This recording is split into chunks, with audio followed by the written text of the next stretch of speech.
He kōna ipurangi tēnei nā te reo irirangi o Aotearoa.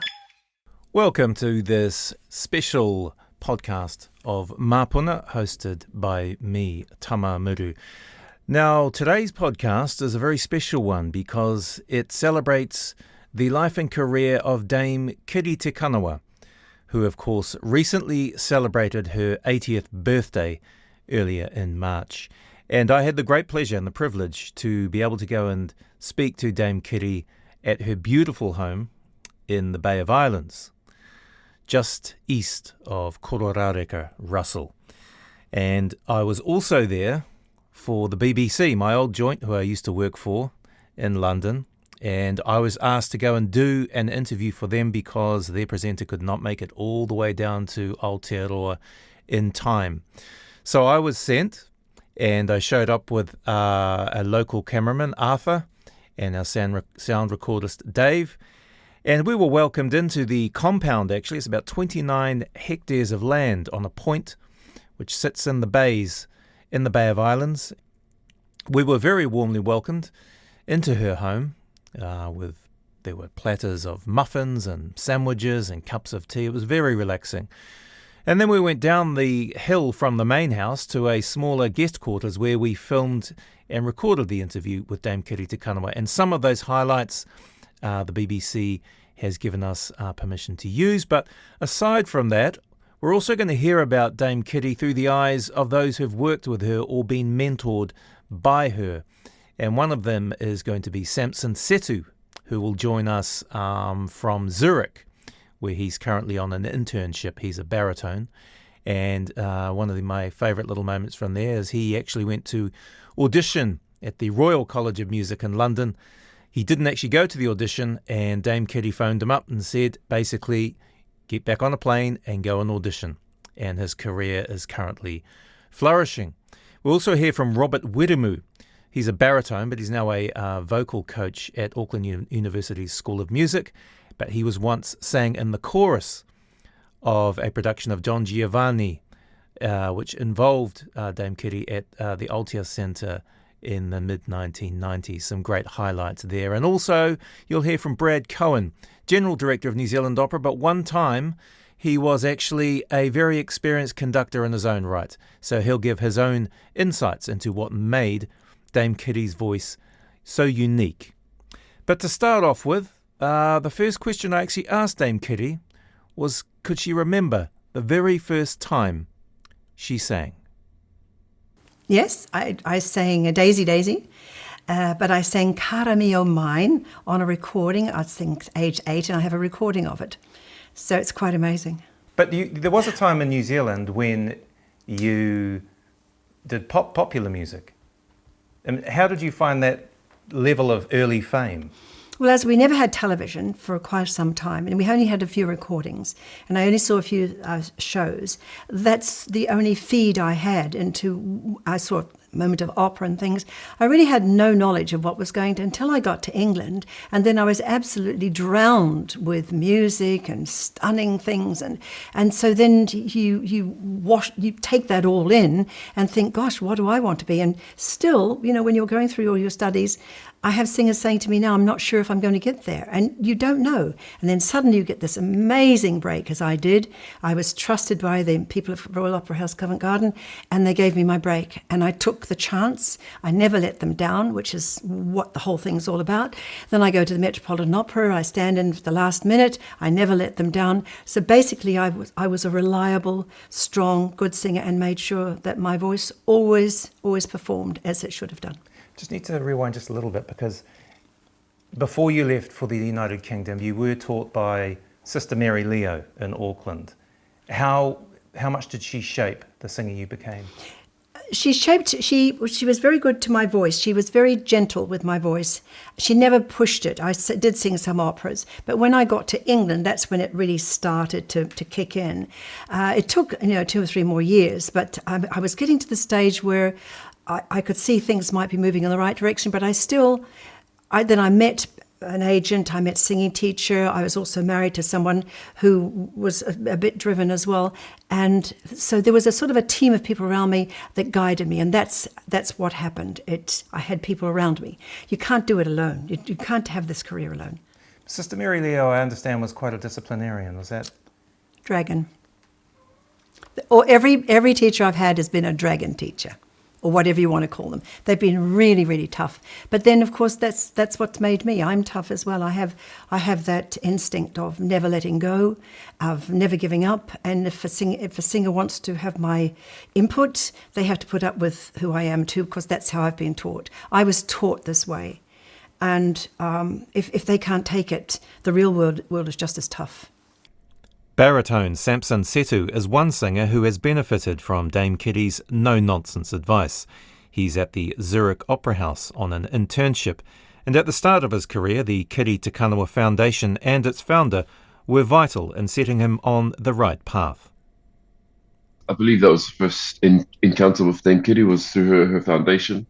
There was a handful of us singers who were handpicked from members of her foundation, to be invited to be a part of the program that her and her foundation members were running. And yeah, I was very, very fortunate, very blessed to be a part of this group of singers. We were given the opportunity to sing for coaches who had come over from overseas, also some very, very good local New Zealand coaches, like singing coaches and teachers. And from there, I got to meet Dame Kiri for the first time, and she took a huge interest in myself, and we've kind of maintained this relationship since then. This is probably, I couldn't tell you the year, probably 17, 18.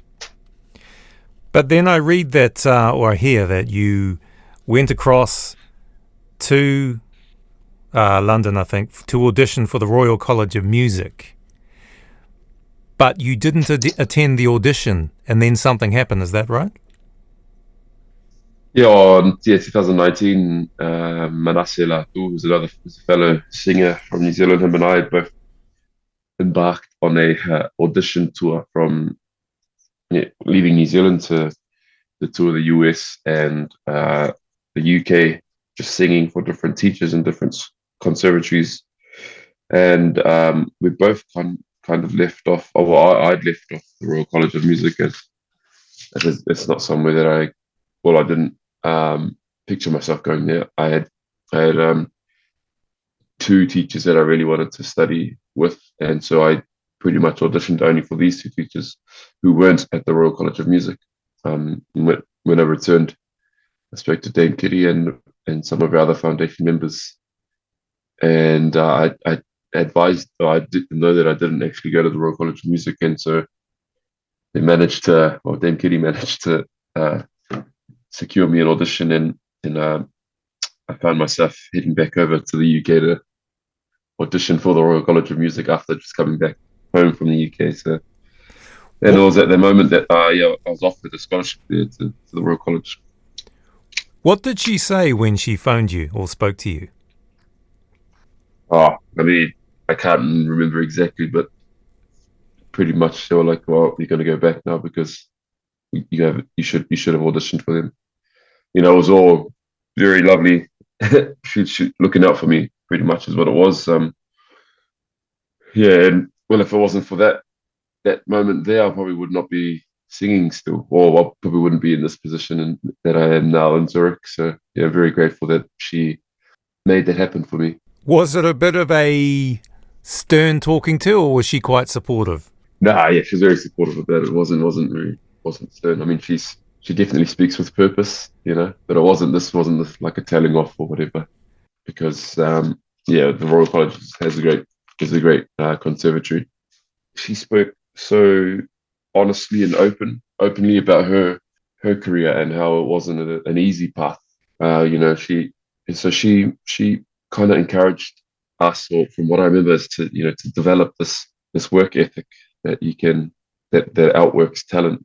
And for us to develop thick skin. The world of opera singing it can be quite brutal. It's a very lonely road. You're constantly away from home, constantly away from family. The singing world is subjective, and a lot of our jobs that we may or may not get is based off one person's opinion. And so, she told us from that first time that just because you won't get this job, there are other jobs out there. Just because one director doesn't like you, there will be another one who might like you. And then, just to keep going, whether we get these, these auditions or not. And I think that's something that's really stuck with me, to this day, and they're extremely grateful for that. And she's a clear example of being tough and being resilient, but also working extremely, extremely hard. And I'm extremely grateful to have a role model like that. Our very own a singer from Aotearoa, who's at one point of time was probably the best singer in the world, and will still be recognized to this day in the opera world for forever as one of the best singers ever. So very, very grateful. That the tough Maori lady that she is something that really inspires me. And I meet a lot of singers these days who love to complain, and Dame Kiri is a prime example of getting on with the job, and to be a singer from Aotearoa we have a huge shoes to fill, and to carry on that legacy is is an honor, and I hope we can do her proud as Aotearoa singers from Aotearoa. The immersion of a singer into a part is also familiar to Brad Cohen, the General Director of New Zealand Opera. His career includes long stints as a conductor, and I asked him what makes Dame Kiri's voice unique. For me, it's a really beautiful instrument, and by that I mean, as kind of practitioners, we look at how the voice moves through space and positioning. Her voice is really notable for an incredible evenness of tone from the very bottom of her range to the very top. There are no discernible breaks or dog's legs or interruptions in that. So that immediately makes for a very classy, well, technically nourished instrument. Apart from that, just the sheer sound of that instrument is something special. It is so exquisitely beautiful. It has a mixture of qualities. It's hard to put words to this, but there's elegance there. There's a roundness of sound. There's a real lack of any harshness, but there's a sense of a real personality and a beating heart going on in the background. So every singer has their own combination of qualities that comes through the voice. Just finally, also for this program, I've spoken to the Pacifica baritone, Samson Setu, in Zurich. And Kiri Te Kanawa was hugely influential in helping him launch his singing career. Like her, and now with him and other singers from Aotearoa, what is it, or why do you need to go to Europe to hone your technique? What do you get out of going over there? It's a great question, and I think it doesn't have a really binary yes or no answer. And certainly one thing I, as a kind of from Europe practitioner, want to say is that it's no longer a case of Europe good, Aotearoa bad, or Aotearoa fail, Europe success. It's just not like that. I think it was a lot more like that when Kiri was starting her career. Now there's great tuition, there's great support, there's great knowledge available here. I don't want to diminish the importance of that in any way. It's just that the range of opportunities, the range of different kinds of teaching is, of course, unavoidably so much greater in Europe.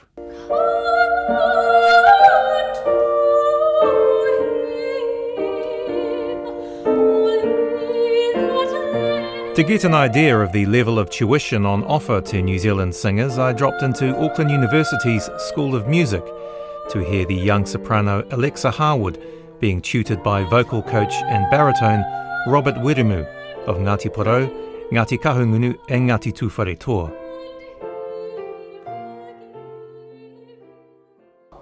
Yeah, well, it's more about kind of directionality to the next thing. Dum dum dum da, not dum dum dum da, dum da dum da dum da. I'll see if I can show you.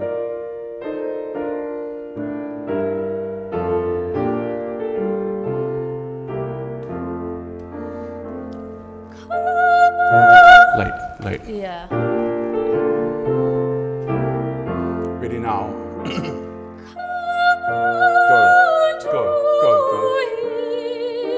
Go. Much better sound. Well done. Go. Yeah, that's it.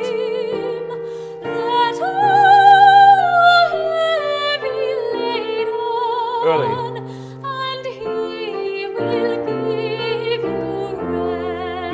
Yeah, don't sit backwards. Yeah, do that. That's much better. After his lesson, I sat down with Robert Wiremu to unpick the tricks of the trade, and sure enough, Dame Kiri's influence runs deep. The only association that I've had with her when I was still singing, because I'm not active as a singer anymore, but as a vocal coach and teacher. But when I was singing, I was just a young singer in the chorus when she came. I think it was 1996, and she sang Donna Elvira in the opera Don Giovanni by Mozart. And we were all on best behaviour. We'd heard stories about her.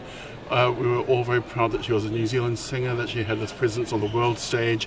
But there were rumours about her being a bit difficult. And I since learnt, having had a long association with her, what that's actually about. She's just demanding. And she doesn't want the music to fail. She wants the music to win. So she is demanding. But yeah, we were just in the chorus in 1996 watching her, every step she took, every note she sang, how she sang, how she reacted. And as a performer, you sang in the choir for Don Giovanni, was it? Yeah, in the chorus. In the chorus. And I remember you saying that she was, I think the expression was, she was ahead of the beat or something. Yeah. What did you mean by that? That was really uncomfortable for us on the stage, because we thought she's so fast, she's beating the orchestra. So it was almost as if she was at least half a beat ahead of the orchestra, or even more sometimes.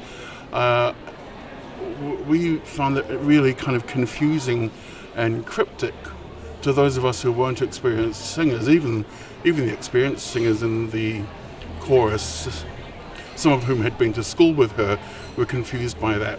Then I spoke to friends of mine, incredibly expert musicians whose opinions I have a great deal of value in, what they thought that sounded like out in the audience. And they said she was the only one on the beat, everyone else was behind. So in her career, Kiri had worked out how to get the voice to speak in front of the orchestra, so that by the time it reached the audience, it always takes time. So it's very fast, but it still takes a bit of time for the sound to reach the ears of the audience. By the time that had happened, she was on time. By the time other singers who felt like they were on the beat from the stage did that, by the time that sound reached the audience, they were behind. So that added a lot of momentum and impulse and energy and excitement and edge to her sound, without her having to push and make ugly noises. I don't think Kiri is capable of making ugly noises. Even when she thinks she's making ugly noises, we all think it's just the most amazing sound. So that has taught me so much about how to advise young singers. Don't sing on the beat, sing ahead of it. Get in front of it. Don't wait. Working with her, since you've had that experience, and you talk about how demanding she can be, she wants it to work, she wants it to win, the music to win, as you said. But take us inside a rehearsal, for example. How is she relating to you, to the rest of the cast, to the orchestra? Like a day in rehearsal would be typically what? I'm thinking back a long way, because I haven't myself been on stage for a long time, and that time was 1996, as I mentioned, so it is going back in my memory a long way. But what I remember was, when she was on stage, it was work. She wasn't focused on friendships or old relationships. I mean, as I said, there were people in the chorus who had gone to school with her at St Mary's in St Mary's Bay over here in Auckland. when she was on stage, it was work. It was making everything function, total focus. When she came off stage, it was different. I've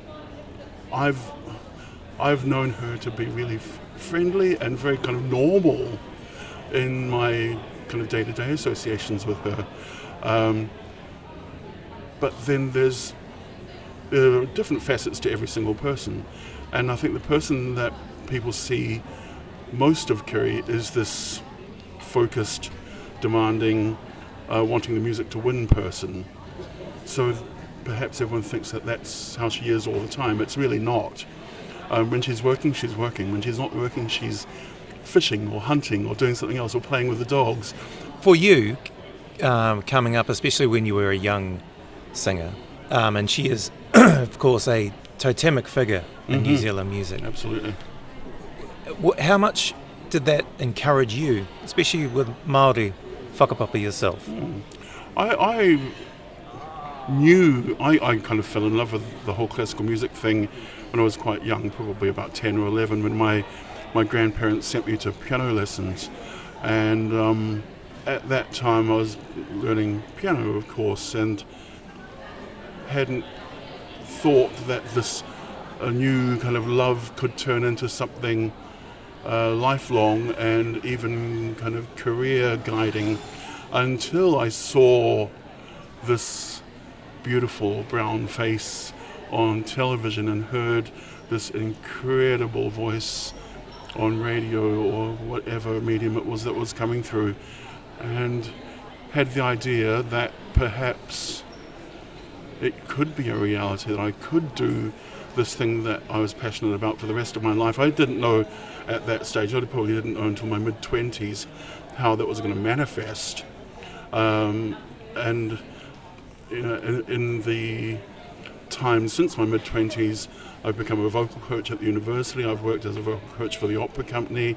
I've done freelance vocal coaching, and what that means is that I support what the singing teachers do technically, but my work is mostly artistic. There's overlap here and there, but I get to play with language, I get to play with interpretation, I get to find what the students' kind of artistic expressive strengths are. That's really exciting for me, and that would never have happened if I hadn't seen Kiri Te Kanawa's face on TV, if I hadn't heard the kind of very, to us, very obviously Māori sounding name, Kiri Te Kanawa.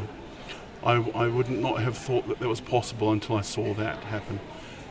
And if we were to talk about a practical application of what you learned from her that you pass on to your students, what would some of those things be? Oh yeah, there were sometimes when I remember being at a rehearsal when I was training the chorus for the the 2011 World Cup was held in Auckland, and there was a concert featuring Kiri singing with the New Zealand Symphony Orchestra and a couple of other singers, Teddy Tahu Rhodes, originally from Christchurch but now based in Sydney, and Kawati Waitford from Northland, still in Northland, doing other things and some music related things as well.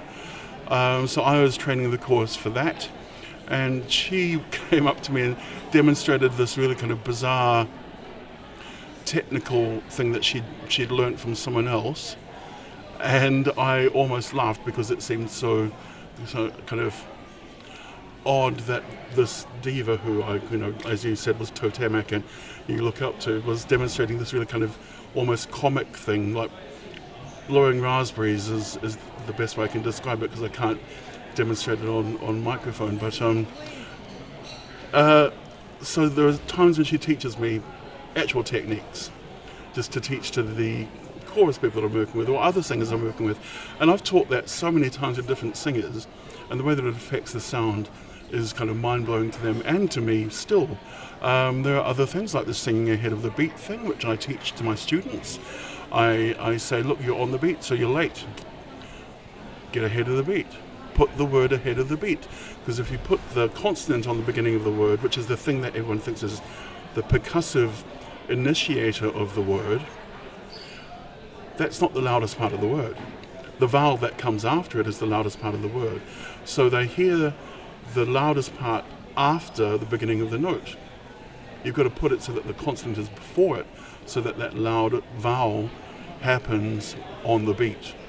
And that's what Kiri taught me. There are lots of things I think she's taught me without really teaching me. It's just through my observations of what she's done. Robert, I want to thank you for being on Māpuna. And as Welcome. we both know, recently Dame Kiri celebrated her 80th birthday. But as I was listening to you talk, I was just wondering, can you tell us one Dame Kiri story which is not in any way related to opera?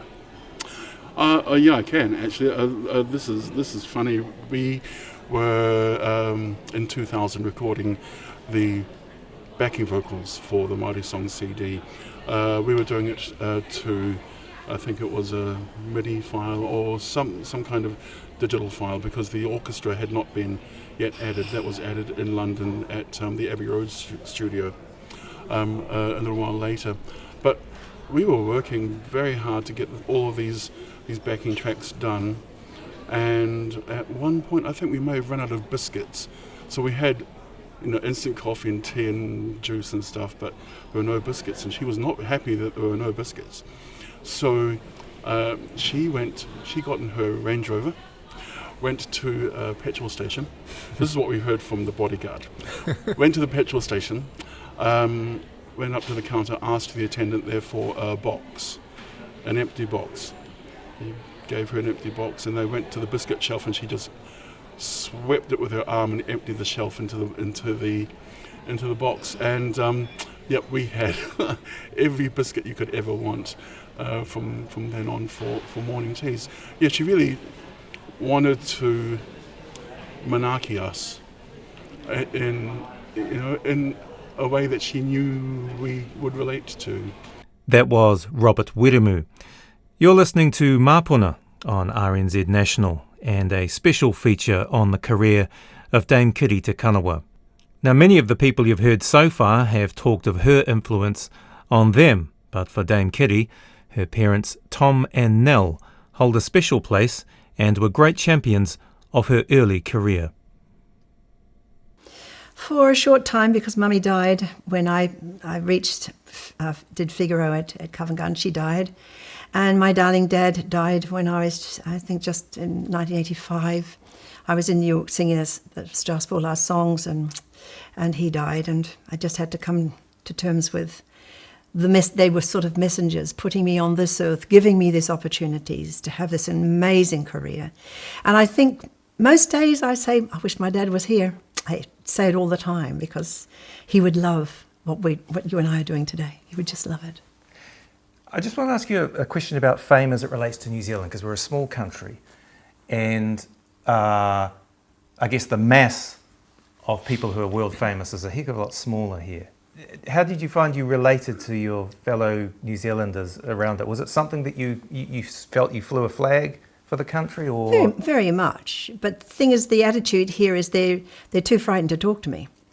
And the attitude over there is they're happy to talk to me. I think it's because of who I am here, and sometimes they're just embarrassed as they can't come up and talk to me, or they'll say something really funny and I think I better not laugh at this. But overseas, I've a very big international career over there, and in lots of ways New Zealanders, a few people have been going to do documentaries, and one of them, he started at the Royal Wedding. I said, but hang on, I've been going on before that. And then suddenly Bocelli was the person he might be talking to. I said, but he's not an opera singer. He sings beautifully, but he's not an opera singer. And then another one was starting with my being Maori. I said, but when I left New Zealand, yeah, I was Maori, but I've come, and I'm sort of white. But when I've come back, I'm suddenly all Maori. Everything's Maori here, because when I left, no one could speak Maori. Now when they're coming back, they're all speaking Maori, which I think is pretty good, but it's not going to work in Spain. And actually, speaking of Māori, because I have a personal memory of seeing you at the Domain in 1990, and of course you sung Po Karikariana, which got a lot of cheers. And you've recorded albums of Māori songs.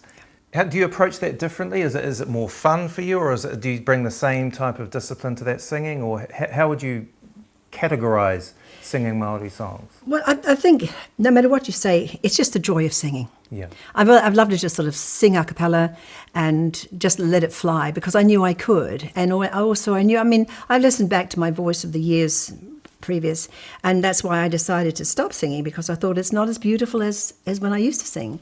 So I used to have, it was the joy of singing no matter what it was. And I always approached it in that way, that I gave out what I really wanted to give out. But it was nothing other than a joy to sing, be it Pukari Kariana or operatic aria. Thanks for listening to Māpuna, hosted by Julian Wilcox, and on the odd occasion, me, Tama Muru. And also thanks to the guests who appeared and helped make this podcast happen. That was Dame Kiri Te Kanawa herself, but also baritones Samson, Setu and Robert Wiremu, plus Brad Cohen, the General Director of New Zealand Opera. Please do tune in again for the next episode, because we're going to be taking a look back at 20 years of Whakaata Māori, Māori television. And Māpuna is available on Apple Podcasts, Spotify, YouTube and iHeartRadio, or wherever you listen to your podcasts. So you can find and follow so you don't miss an episode. And if you liked what you heard, please leave us a review, as it helps others find the podcast too. Ngā mihi nui, mā te wā.